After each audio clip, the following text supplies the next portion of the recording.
Di sebuah desa kecil bernama Desa Kenanga, hiduplah seorang pemuda bernama Arka. Usianya baru menginjak 25 tahun, tapi hampir semua orang di desa itu mengenalnya. Arka bukan anak orang kaya, juga bukan orang yang punya pendidikan tinggi. Ia hanya anak petani biasa, hidup sederhana bersama kedua orang tuanya, di sebuah rumah kayu yang bersih dan rapi di pinggir desa. Meski hidupnya sederhana, Arka punya satu hal yang membuat orang-orang menghormatinya. Sejak kecil, Arka dikenal punya kepekaan yang tidak biasa terhadap tubuh manusia. Ia bisa merasakan ketika orang lain sedang tidak enak badan. Bahkan, sebelum orang itu mengeluh, ia juga punya kemampuan tangan yang lembut namun kuat, sehingga banyak orang bilang Arka punya tangan hangat yang bisa menyembuhkan. Awalnya, Arka tidak pernah menganggap dirinya istimewa. Sejak kecil, ia sering membantu ayahnya di sawah, dan ibunya menyiangi kebun. Kalau ada tetangga yang pegal-pegal karena kerja di ladang, mereka sering main ke rumah Arka. Biasanya Arka hanya mengurut bagian yang pegal, menggunakan minyak kelapa. Ibu tidak pernah belajar secara resmi, hanya mengikuti instingnya saja. Anehnya, hampir semua orang selalu merasa lebih baik setelah dipijat oleh Arka. Dari tahun ke tahun, keahlian Arka makin dikenal. Pernah ada orang yang jatuh dari pohon, kakinya bengkak besar. Orang itu tidak mau dibawa ke puskesmas karena jaraknya jauh. Akhirnya, orang itu datang ke Arka. Dengan sabar, Arka mengurut pelan-pelan, mencampurkan daun-daun yang ia petik di hutan belakang rumah. 3 hari kemudian, orang itu sudah bisa jalan seperti biasa. Mulai dari sana, orang-orang makin percaya bahwa Arka bukan pemijat biasa. Meski begitu, Arka tetap sederhana. Ia tidak pernah membuka jasa pijat atau minta bayaran. Kalau orang datang ke rumahnya, Arka membantu dengan senang hati. Kadang-kadang orang membawakan buah-buahan, sayuran, atau telur ayam sebagai ucapan terima kasih. Tapi Arka tidak pernah meminta. Baginya, membantu orang lain adalah hal biasa, apalagi mereka semua tetangga dekat. Setiap pagi, Arka selalu punya rutinitas. Bangun sebelum matahari terbit, membantu ibunya menyiram kebun di belakang rumah, lalu berangkat ke sawah bersama ayahnya. Kalau tidak ada pekerjaan di ladang, ia sering pergi ke hutan, mencari tanaman obat. Ia belajar mengenali berbagai jenis daun, akar, dan batang yang bisa dimanfaatkan untuk kesehatan. Semua pengetahuan itu ia pelajari dari cerita kakeknya dulu, dan dari pengalaman meracik ramuan sendiri. Arka, kamu tuh kayak tabib kampung zaman dulu ya, canda ibunya suatu pagi. Arka hanya tertawa. Saya cuma bantu sebisanya, Bu. Saya bukan tabib, saya cuma orang biasa. Meski sering dianggap orang spesial, Arka tidak pernah merasa dirinya hebat. Ia bahkan tidak pernah membayangkan hidup di luar desa Kenanga. Baginya, hidup tenang bersama keluarga dan membantu sesama sudah cukup membuat hatinya damai. Tapi semua mulai berubah ketika sebuah mobil asing melintas di jalan tanah desa Kenanga. Warga desa yang biasanya hanya melihat motor tua dan sepeda ontel, tiba-tiba melihat mobil hitam besar berhenti di dekat warung kopi Pak Leman. Orang-orang berkerumun, saling bertanya-tanya, siapa ya itu? Kok mobilnya besar sekali? Bespek, seorang ibu-ibu sambil membawa belanjaan. Arka juga sempat melirik ketika sedang membawa hasil panen dari ladang, tapi ia tidak terlalu memikirkan hal itu. Baginya, mobil mewah bukan hal penting, yang penting hari itu cuaca cerah. Ladang mereka subur, dan ibunya akan memasak gulai ayam favoritnya. Namun sore harinya, saat Arka sedang membersihkan cangkul di depan rumah, seorang pria berpakaian rapi menghampirinya. Wajahnya terlihat lelah, tapi tetap sopan. Pria itu memperkenalkan diri sebagai Reno, asisten pribadi dari seseorang yang sangat penting di Jakarta. Permisi Mas Arka, saya Reno. Saya datang bersama atasan saya, Ibu Nadine. Beliau CEO dari perusahaan besar di Jakarta. Kami kesini karena dapat kabar tentang kemampuan Mas Arka membantu orang sakit, ucap Reno sopan. Arka terdiam sejenak. Ia tidak pernah menyangka ada orang kota yang sampai Jojo datang ke desanya. Apalagi membawa nama besar seperti CEO. Ia mengangguk pelan, mencoba bersikap biasa saja. Oh, iya Mas Reno, silakan duduk dulu. Maaf, rumah saya sederhana, kata Arka, sambil mempersilakan Reno duduk di bel-bel kayu di depan rumahnya. Reno tersenyum ramah. "Tidak masalah, Mas. Justru kami ke sini karena ingin mencoba cara pengobatan yang lebih alami." Arka mengangguk lagi. Ia belum tahu cerita lengkapnya. Tapi ia selalu siap membantu siapa saja. Entah orang desa, orang kota, orang miskin, atau orang kaya. Bagi Arka, semua orang sama saja. Sama-sama manusia yang kadang sakit, kadang butuh pertolongan. Di dalam mobil hitam yang terparkir tidak jauh dari rumah Arka, duduk seorang wanita muda dengan raut wajah lelah. Namanya Nadine, wanita yang sudah dikenal sebagai salah satu CEO termuda dan tercantik di ibu kota. Umurnya baru 30 tahun, tapi karirnya sudah melesat bak roket. Ia memimpin sebuah perusahaan teknologi yang bergerak di bidang aplikasi kesehatan, dengan ratusan karyawan di bawah tanggung jawabnya. Namun di balik kesuksesan dan senyum yang sering muncul di layar televisi, ada kelelahan yang sudah ia pendam berbulan-bulan. Nadine tidak sedang berlibur ke desa itu. Ia tidak sedang melakukan kunjungan bisnis. Ia datang karena putus asa. Nadine memandang keluar jendela mobil. Matanya kosong menatap jalanan tanah yang sederhana. Tangan kanannya memegang pergelangan kirinya yang tampak sedikit gemetar. Sudah lama tubuhnya lemas tanpa alasan jelas. Awalnya hanya sering pusing dan cepat lelah. Lalu berlanjut ke gejala aneh. Sulit tidur, nyeri di persendian, bahkan terkadang merasa sesak tanpa sebab. Ia sudah mengunjungi banyak rumah sakit terbaik di Jakarta. Dari dokter umum, spesialis saraf, jantung, bahkan sampai ke dokter penyakit dalam ternama. Tidak ada yang bisa memberikan penjelasan yang memuaskan. Tes laboratorium hasilnya normal. CT scan tidak menunjukkan kelainan. MRI juga bersih. Vonis dokter hanya sebatas dogon-dagon seperti kelelahan akut, gangguan psikosomatis, atau stres kerja. Sampai akhirnya dokter terakhir yang ia temui berkata dengan jujur, "Bu Nadine, hasil medis Anda tidak menunjukkan penyakit serius, tapi tubuh Anda sudah kelelahan berat. Kalau terus dipaksakan, kondisinya bisa makin buruk. Saran saya, istirahat total. Tidak ada obat pasti untuk kelelahan seperti ini. Hanya waktu dan ketenangan yang bisa menyembuhkan." Ucapan itu membuat Nadine terpukul.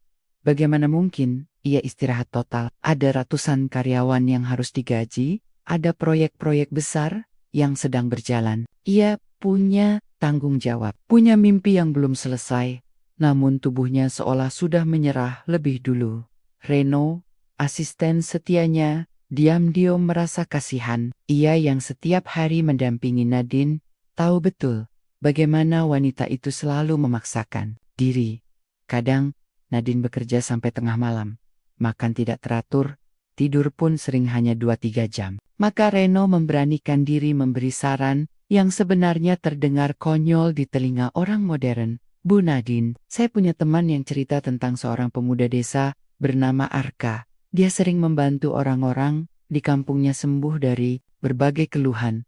Mungkin tidak ada salahnya mencoba." Nadine sempat menatap Reno lama. Ia bukan tipe orang yang percaya dengan hal-hal berbau pengobatan kampung. Apalagi ia sendiri mengelola perusahaan teknologi kesehatan. Baginya, semuanya harus ilmiah, terukur, masuk akal. Tapi rasa putus asa membuatnya berkata lirih, "Baiklah Ren, ayo kita coba." Dan begitulah Nadine sampai di desa Kenanga, duduk di dalam mobil hitamnya, menunggu Reno berbicara dengan pemuda desa bernama Arka.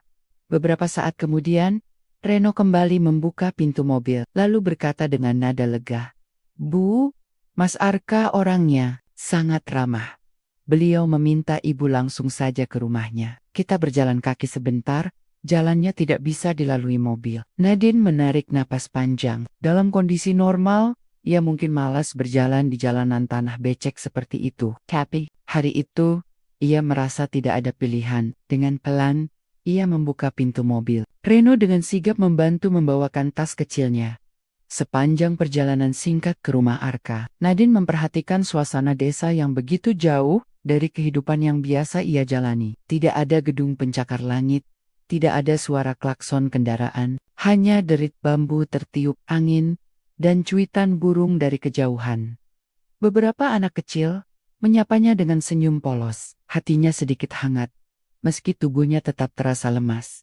Sesampainya di rumah Arka, Nadine sempat terkejut. Rumah itu sangat sederhana, dinding kayu, lantai semen, dan bel-bel tua di teras rumah. Tidak ada alat-alat canggih, bahkan tidak ada kipas angin.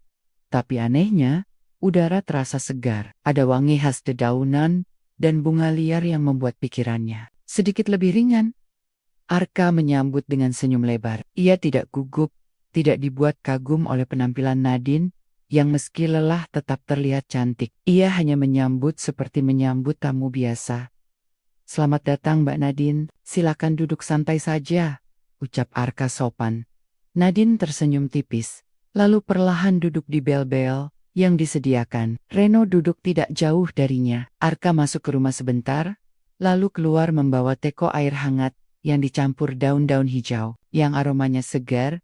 "Ini air rebusan daun sirih campur serai, biar badan Mbak lebih enakan. Tidak perlu takut, ini minuman kampung yang aman," kata Arka sambil menuangkan ke gelas. Nadine menatap gelas itu sejenak, lalu mengangguk dan mencobanya. Rasanya agak asing, tapi tidak buruk. Hangat di tenggorokan, dan membuat perutnya terasa nyaman. Arka kemudian duduk di hadapan Nadine, menatap tanpa rasa takut sedikit pun. Lalu berkata pelan, "Mbak Nadine gak usah tegang. Saya bukan tabib, bukan dokter. Saya cuma orang kampung yang sering membantu orang desa, supaya badannya lebih enakan. Kita ngobrol santai saja. Saya dengerin keluhannya Mbak dari awal, biar saya tahu harus mulai dari mana." Entah kenapa, Nadine, yang biasanya selalu menjaga wibawanya sebagai CEO besar, hari itu merasa nyaman. Ia merasa tidak perlu pura-pura kuat. Tidak perlu bersikap keras. Ia mulai bercerita, mulai dari gejala yang ia rasakan, perjalanan panjang mencari kesembuhan, sampai rasa frustasinya karena tidak kunjung membaik. Arka mendengarkan tanpa menyela. Sesekali ia mengangguk, sesekali tersenyum ringan. Nadine seperti berbicara pada seorang teman lama, bukan orang asing. Setelah mendengarkan dengan seksama, Arka menatap Nadine lembut, lalu berkata, "Saya nggak janji bisa nyembuhin, tapi saya akan coba bantu. Di sini, yang kami percaya adalah tubuh manusia bisa pulih kalau dibantu dengan baik, dikasih waktu, dan dikasih perhatian." Mbak Nadine sudah terlalu lama sibuk sama pekerjaan. Mungkin sekarang waktunya tubuh Mbak diperhatikan. Ucapan sederhana itu, Nadine menatap Arka agak lama. Ada rasa tenang yang mulai muncul di hatinya. Untuk pertama kalinya setelah berbulan-bulan, ia merasa ada harapan. Hari itu, Arka tidak langsung melakukan pengobatan, seperti yang mungkin Nadine bayangkan. Ia tidak mengeluarkan alat-alat aneh, tidak membacakan doa-doa panjang, tidak pula melakukan hal yang membuat Nadine takut. Arka hanya mengajaknya duduk santai di teras rumahnya, sambil meminum air hangat yang terasa semakin menenangkan tubuhnya. "Kalau Mbak gak keberatan, saya pengen lihat dulu bagian-bagian tubuh mana yang sering terasa sakit," ucap Arka dengan suara halus. Nadine mengangguk pelan. Reno yang sedari tadi mendampingi, ikut tersenyum lega. Nadine tidak menunjukkan tanda-tanda canggung atau menolak. Mungkin karena suasana di rumah Arka yang sangat jauh dari kesan menakutkan. Semuanya sederhana tapi terasa hangat. "Biasanya pusing itu mulai dari area kepala sebelah mana, Mbak?" tanya Arka sambil duduk bersila di hadapan Nadine. "Biasanya dari belakang kepala ke bagian tengkuk, lalu sering menjalar ke pundak," jawab Nadine jujur. Arka mengangguk, lalu meminta izin untuk memegang bagian pundak Nadine. Dengan sopan, ia berkata, "Saya pegang pelen-pelen ya Mbak, gak usah khawatir, saya gak akan menyakiti." Nadine hanya mengangguk lagi. Entah kenapa, ia merasa percaya. Mungkin karena tatapan mata Arka yang jujur. Atau mungkin karena tubuhnya memang sudah terlalu lelah untuk menolak bantuan siapapun. Saat tangan Arka menyentuh pundak Nadine, sesuatu yang aneh mulai terasa. Sentuhan tangan Arka memang sederhana, hanya pijatan ringan, tanpa tenaga berlebih. Tapi ada sensasi hangat yang perlahan menjalar dari pundak ke leher, lalu ke seluruh tubuhnya. "Ini ototnya tegang sekali, Mbak," ujar Arka pelan, sambil mulai memijat dengan gerakan pelan, namun mantap. Nadine hanya mengangguk, matanya mulai mengantuk. Biasanya, dipijat orang lain, ia merasa sakit atau pegal makin menjadi. Tapi kali ini berbeda. Setiap pijatan Arka seolah membuat aliran darah di tubuhnya kembali lancar. Arka kemudian mengambil minyak dari botol kecil yang disimpan di meja teras. Aromanya harum, campuran kelapa, jahe, dan daun serah. Ini minyak buatan ibu saya. Saya pakai untuk bantu lemaskan ototnya. Mbak, jelas Arka, sambil mulai menggosokkan minyak ke tangan, lalu melanjutkan pijatan. Nadine menutup mata, membiarkan tubuhnya rileks. Jemari Arka bergerak pelan dari tengkuk hingga bahu. Sesekali menekan titik-titik tertentu yang terasa nyeri, tapi anehnya langsung mereda. Arka tak berbicara banyak, hanya fokus mendengarkan tubuh Nadine melalui sentuhannya. Setelah sekitar 15 menit, Arka berhenti sejenak. Saya istirahatkan Mbak dulu, sebentar. Nanti saya lanjutkan bagian punggung. Tapi sebelum itu saya minta, Mbak, minum ramuan herbal yang saya buat khusus, ucap Arka sambil mengambil gelas dari ibunya yang sedari tadi menyiapkan ramuan. Nadine menatap gelas itu. Warnanya coklat muda, aromanya wangi rempah ringan, cerah, terlalu menyengat seperti jamu yang pernah ia coba sebelumnya. Ini campuran jahe merah, daun meniran, dan madu asli. Bagus buat perbaiki metabolisme badan, jelas Arka. Nadine mengambil gelas itu tanpa ragu, lalu meneguknya perlahan. Rasanya sedikit pedas, tapi menghangatkan perut. Setelah meminumnya, tubuhnya terasa lebih segar, bahkan kepalanya mulai terasa ringan. Mas Arka, baru sekali ini saya merasa tubuh saya kayak hidup lagi, ucap Nadine lirih. Arka hanya tersenyum. Mbak, capeknya bukan cuma dari badan, tapi juga pikiran. Nanti saya bantu pelan-pelan. Setelah beberapa menit istirahat, Arka mengajak Nadine untuk sedikit bergeser ke dalam rumah. Di sana ada ruangan sederhana, beralaskan tikar dan bantal kecil. Tidak mewah, tapi bersih dan rapi. Sekarang saya bantu bagian punggung. Mbak, posisinya tengkurap ya. Tenang saja, saya biasa bantu ibu-ibu di desa. Mbak anggap saya seperti anak kampung biasa saja, ucap Arka sambil tersenyum menenangkan. Nadine menurut. Ia tengkurap di atas tikar, tubuhnya perlahan lebih rileks. Pijatan Arka berlanjut, mulai dari punggung bagian atas ke pinggang. Tidak ada rasa sakit yang berlebihan. Arka sesekali menepuk lembut bagian-bagian tertentu, kemudian kembali mengusap dengan gerakan memutar.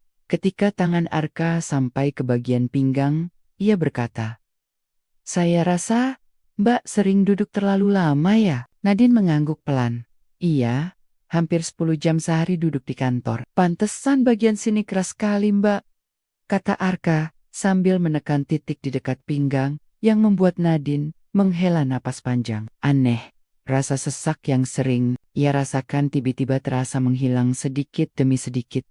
1 jam berlalu tanpa terasa. Arka menyelesaikan sesi pijatan pertamanya dengan gerakan pelan, kemudian membantu Nadine duduk kembali. Matanya menatap Nadine yang wajahnya tampak lebih segar.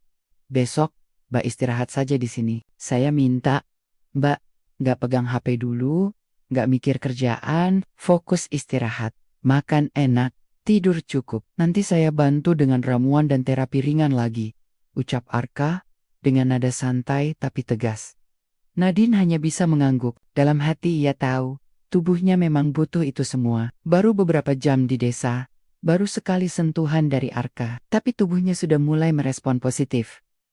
Reno ikut tersenyum dari pojok ruangan, merasa lega melihat wajah Nadine yang lebih cerah. Sebelum beranjak, Arka menatap Nadine dan berkata pelan, "Saya nggak bisa janjiin keajaiban, Mbak, tapi saya percaya tubuh manusia diciptakan untuk bisa sembuh. Tinggal bagaimana kita bantu dia pulih dengan benar." Dan Nadine, yang biasanya selalu hidup di dunia penuh logika, untuk pertama kalinya ingin percaya pada proses sederhana ini.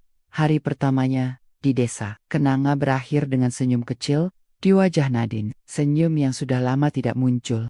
Keesokan paginya, Nadine bangun tanpa rasa lemas seperti biasanya. Matahari pagi menyelinap masuk lewat sela-sela jendela bambu kamar, tempat ia beristirahat. Udara pagi terasa sangat segar, tidak seperti udara AC di apartemennya yang sering membuat kepalanya pusing. Untuk pertama kalinya setelah sekian lama, ia bangun tanpa rasa pusing, tanpa jantung berdebar atau pegal berlebihan. Reno sudah menunggu di teras Dengan wajah ceria, ia ikut menginap di rumah warga desa yang tidak jauh dari rumah Arka. Pagi, Bu Nadine, tidurnya enak, sapa Reno ramah. Nadine tersenyum tipis. Aneh ya Ren, tadi malam aku tidur pules sekali, padahal biasanya aku selalu terbangun tengah malam. Reno mengangguk sambil tersenyum. Mungkin karena Mas Arka ya Bu, badannya ibu jadi lebih rileks. Tak lama, Arka keluar dari dapur membawa 2 gelas air hangat dan 1 piring kecil berisi buah pisang dan ubi rebus.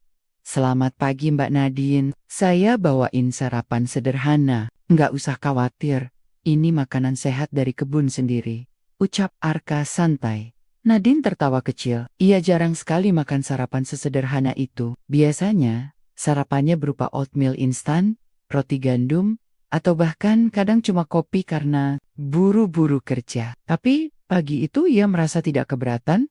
Silakan dinikmati Mbak. Nanti kita lanjut sesi terapi ringan. Hari ini saya ajak Mbak jalan-jalan sebentar ke sungai, ucap Arka sambil duduk di samping Bel-Bel. Setelah sarapan, Nadine merasa perutnya hangat dan kenyang tanpa rasa begah. Ia ikut Arka berjalan kaki melewati pematang sawah. Jalannya pelan, sesekali berhenti menghirup udara segar, atau sekadar menikmati pemandangan hijau yang tidak pernah ia lihat di kota. Di sini, Mbak, orang sakit nggak cuma dikasih ramuan, tapi juga diajak ngobrol sama alam. Alam itu guru yang luar biasa, kata Arka sambil tersenyum. Nadine hanya mengangguk. Dalam hatinya, ia setuju. Berjalan tanpa suara bising, tanpa notifikasi dari ponsel, ternyata banner-banner menenangkan. Sungai kecil yang jernih mengalir di depan mereka dengan suara gemericik air yang terdengar seperti alunan musik alami. Arka mengajak Nadine duduk di bebatuan besar di tepi sungai, lalu memintanya melepas sandal dan merendam kaki di air dingin. Biar aliran darahnya makin lancar Mbak, air sungai Paji-Paji, bagus buat menyegarkan tubuh, kata Arka sambil membantu Nadine pelan-pelan. Air sungai memang dingin, tapi tidak menusuk. Perlahan, kaki Nadine terasa lebih ringan. Sambil menatap air mengalir, Arka mulai berbicara tentang hal-hal sederhana tentang kebun, tentang burung-burung di desa, tentang anak-anak kecil yang suka mandi di sungai. Nadine hanya mendengarkan. Hatinya terasa tenang, tanpa ia sadari. Tubuhnya tidak lagi memikirkan ropet-ropet penting, deadline laporan, atau tekanan dari dunia bisnis. 2 hari berlalu dengan pola yang hampir sama. Setiap pagi, Arka memijat ringan titik-titik yang sering sakit. Kemudian mengajak Nadine berjalan barundam koki, atau sekadar berbaring di bawah pohon rindang. Malam harinya, Arka menyiapkan ramuan herbal hangat untuk membantu tidur lebih nyenyak. Hari ketiga, perubahan yang dirasakan Nadine semakin jelas. Ia mulai merasa tubuhnya ringan. Pikirannya tidak lagi sesak, nafasnya terasa lebih lega. Ketika ia bercermin di kamar kecil milik Arka, ia menyadari wajahnya mulai berseri-seri. Kantung mata yang biasanya menghitam kini berkurang, rona pipinya kembali muncul. Pagi itu, sambil duduk di teras rumah Arka, Nadine berkata pelan, "Mas Arka, selama ini saya merasa seperti robot. Hidup cuma untuk kerja dan kejar target. Rasanya baru 3 hari di sini, saya seperti orang yang baru." Arka hanya tersenyum kalem. "Mbak, nggak sakit karena penyakit berat. Tubuh Mbak cuma protes karena dipaksa kerja terus, tanpa diperhatiin. Saya cuma bantu Mbak dengerin tubuh Mbak sendiri." Nadine menatap Arka lama. Ada ketulusan yang sulit ditemukan di dunia kota. Tidak ada kepentingan tersembunyi. Tidak ada keinginan menguntungkan diri sendiri. Arka hanya ingin membantu. Dan itu yang membuat Nadine makin nyaman. Menjelang sore hari, Reno menghampiri Nadine dengan wajah sedikit ragu.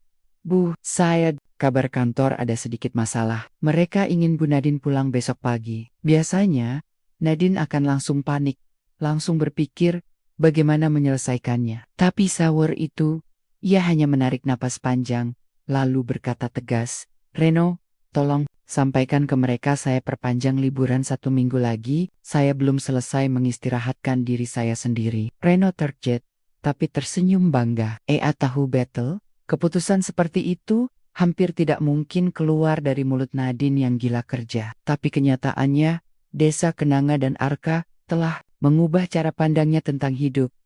Arka menatap Nadine dengan senyum penuh rasa bangga. Itu baru namanya sayang sama diri sendiri, Mbak. Sore itu, Nadine duduk lebih lama di teras rumah Arka, menikmati suara jangkrik, menghirup aroma sawah basah, dan memutuskan untuk benar-benar mengistirahatkan tubuh dan pikirannya. Dan entah kenapa, dalam hatinya, ada rasa hangat yang selama ini hilang, rasa damai yang tidak pernah ia temukan, bahkan di kantor paling megah sekalipun. Malam pun tiba. Desa perlahan diselimuti cahaya rembulan yang menggantung tenang di langit tanpa polusi. Nadine duduk sendirian di depan rumah Arka, menikmati sepoi angin malam, suara jangkrik, gemericik air dari sumur kecil di belakang rumah, dan aroma kayu bakar dari dapur ibu Arka menenangkan pikirannya. Tak lama, Arka datang membawa 2 cangkir teh herbal hangat. "Mbak, saya bikinin teh bunga telang, biar malamnya tambah rileks," ujarnya dengan senyum ramah. Nadine menerima cangkir itu dengan senyum tipis, tangannya sedikit hangat saat menyentuh gelas gerabah sederhana yang dibuat warga desa. Rasanya ringan, tidak pahit, malah meninggalkan rasa manis alami yang menenangkan. "Mas Arka," ucap Nadine pelan, "boleh nggak saya tanya sesuatu yang agak pribadi?" Arka mengangguk tanpa ragu. "Tanya saja, Mbak." "Kenapa, Mas?" "Arka nggak ke kota saja. Dengan kemampuan seperti Mas, pasti bisa sukses besar, buka usaha sendiri, dapat banyak uang." Nadine berhenti sebentar, mencoba membaca raut wajah Arka. Tapi Arka hanya tersenyum kecil. "Saya memang pernah ke kota, Mbak," jawabnya perlahan. "Waktu kuliah saya di kota besar. Dulu saya juga sempat kerja di klinik swasta, tapi saya nggak bahagia." Tak menyangka, Arka pernah berada di dunia yang sama dengannya. "Saya lihat orang di kota seperti hidup dalam balapan terus-menerus," lanjut Arka. "Setiap hari sibuk, lupa makan, lupa istirahat, semuanya serba cepat. Padahal tubuh manusia nggak diciptakan buat dipaksa begitu terus." Nadine terdiam. Ia tahu kata-kata Arka benar. Selama ini, ia juga hidup dalam perlombaan. Seolah waktu tak pernah cukup untuk semua target dan ambisi. Arka menatap langit. "Di sini saya nggak kaya, tapi hati saya tenang. Saya lihat senyum orang-orang desa yang saya bantu, itu yang bikin saya merasa cukup." Hening beberapa saat. Angin malam seakan ikut menyusup ke dalam percakapan mereka. Nadine menarik napas, pelan. "Saya iri, Mas Arka bisa menemukan ketenangan secepat itu. Sementara, saya harus sakit dulu, baru sadar kalau hidup saya hampa." Arka menoleh, menatap Nadine dengan tatapan tulus. "Nggak ada kata terlambat, Mbak. Mbak, baru 3 hari di sini, tapi sudah bisa tersenyum lagi. Itu artinya hati Mbak juga masih bisa diajak pulang. Pulang ke dalam diri sendiri." Ucapan Arka membuat dada Nadine hangat. Ia memandang wajah pemuda desa itu lebih lama. Ada ketenangan alami dalam diri Arka. Bukan karena kekayaan atau jabatan, tapi karena ia memahami apa yang membuat hidup berarti. Keesokan harinya, Arka mengajak Nadine ke kebun herbal kecil miliknya yang terletak tak jauh dari belakang rumah. Tanaman-tanaman hijau tumbuh rapi, mulai dari daun meniran, jahe, temulawak, hingga bunga telang berwarna ungu cerah. "Setiap pagi, saya ke sini, Mbak, ngerawat tanaman, ngobrol sama mereka, dan anehnya tubuh saya juga jadi lebih segar," ucap Arka sambil menyentuh lembut daun-daun yang mengembang segar.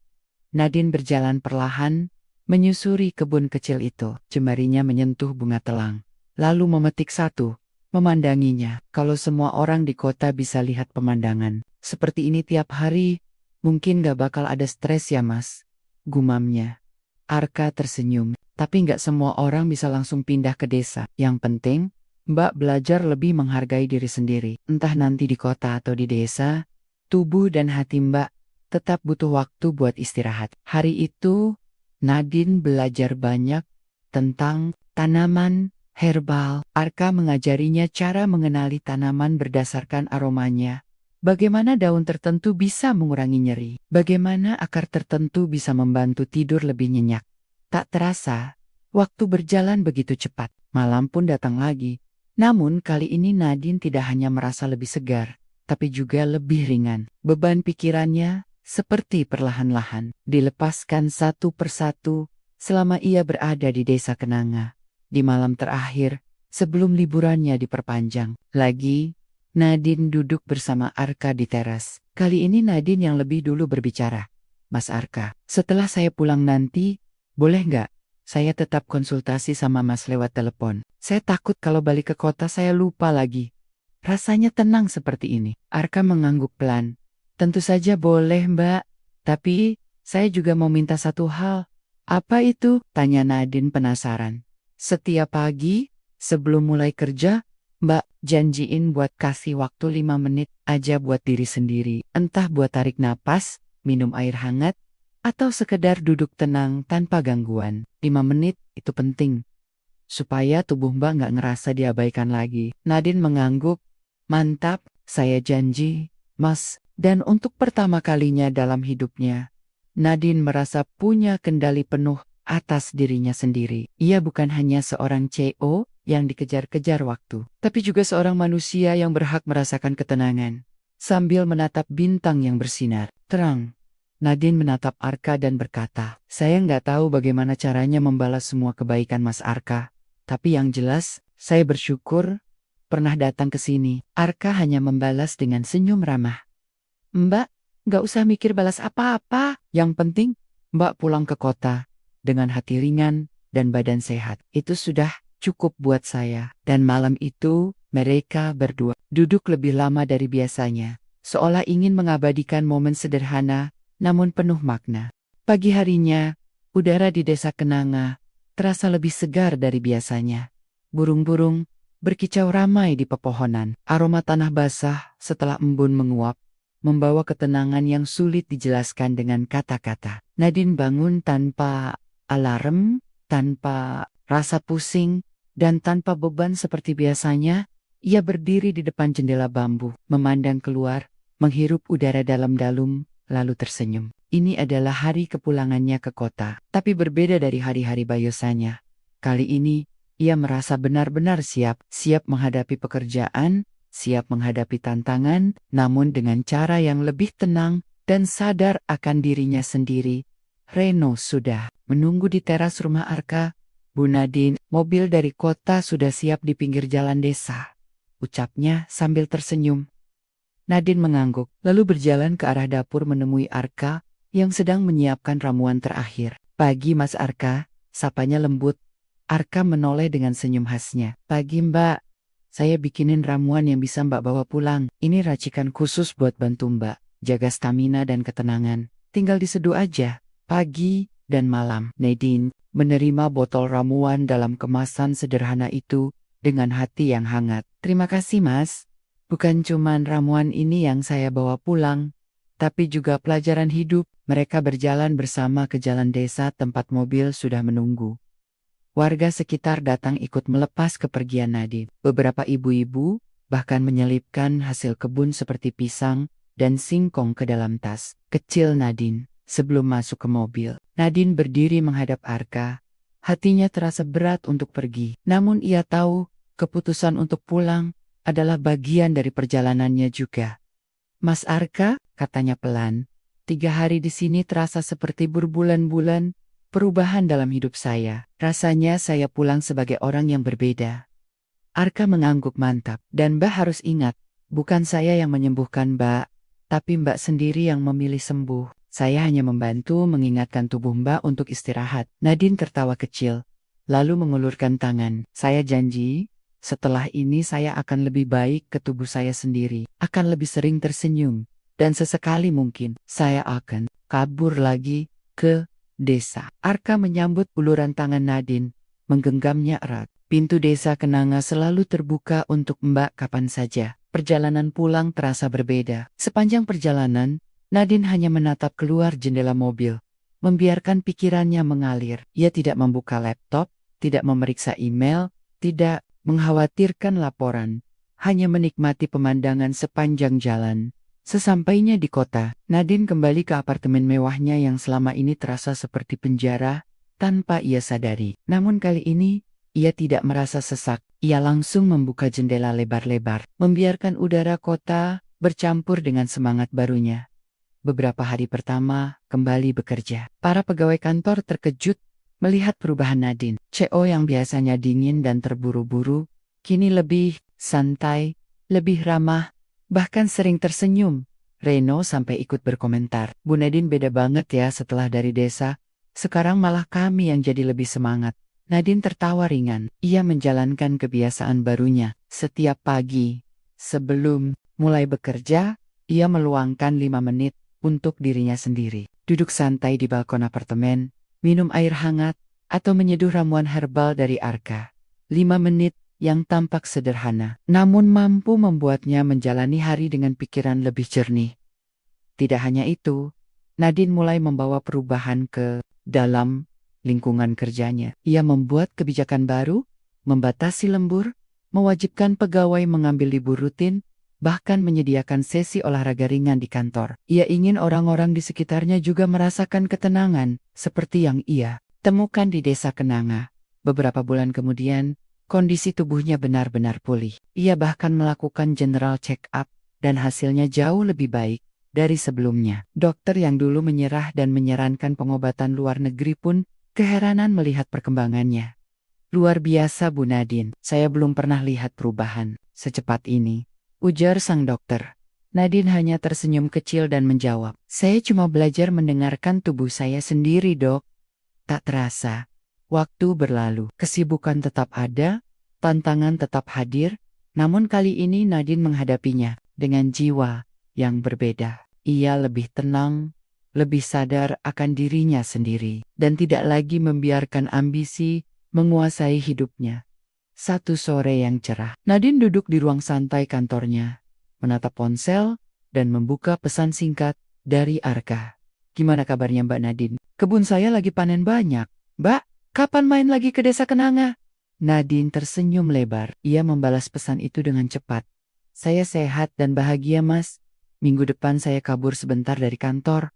Simpan pisang bakarnya buat saya ya." Pesan terkirim, dan Nadine merasa hatinya penuh kehangatan. Ia menutup ponsel, memandang langit dari balik kaca gedung tinggi. Kini, ia tidak lagi merasa kosong, meski berada di tengah hiruk-pikuk kota. Perjalanan sederhana ke desa, pertemuan singkat dengan Arka, dan 3 hari yang awalnya dianggap liburan biasa, ternyata menjadi titik balik hidupnya. Dari rasa sakit yang membuat dokter menyerah, kini ia berdiri tegak sebagai wanita sehat, bahagia, dan seimbang. Dan di dalam hatinya, Nadine tahu, setiap orang punya kesempatan untuk sembuh, untuk bahagia, selama mereka berani berhenti sejenak, mendengarkan diri sendiri, dan memilih hidup dengan lebih sadar.